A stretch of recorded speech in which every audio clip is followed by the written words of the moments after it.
Israel में एक अकाल पड़ गया।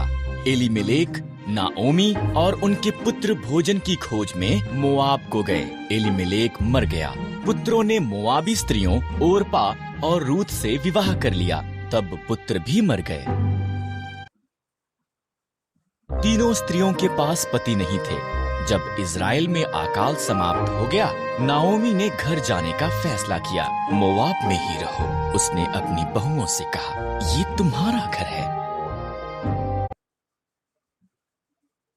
ओरपा वहीं रही, पर रूथ ने कहा, जहाँ भी आप जाओ मैं जाऊंगी। आपके लोग मेरे लोग होंगे, आपका परमेश्वर मेरा परमेश्वर होगा।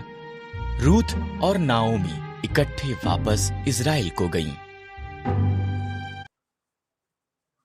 ये इज़राइल में फसल के कटने का समय था।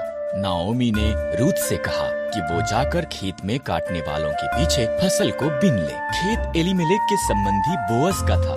बोअज रूथ के पास आया। तुम नाओमी के साथ बहुत अच्छी रही हो, बोअज ने कहा। घर छोड़ना मुश्किल रहा होगा, परमेश्वर तुम्हें आशीष दे। उसने रूथ को भोजन दिया और अपने जवानों को उसकी देखरेख करने को कहा। रूथ ने नाओमी को बताया कि क्या हुआ था। नाओमी मुस्कुराई।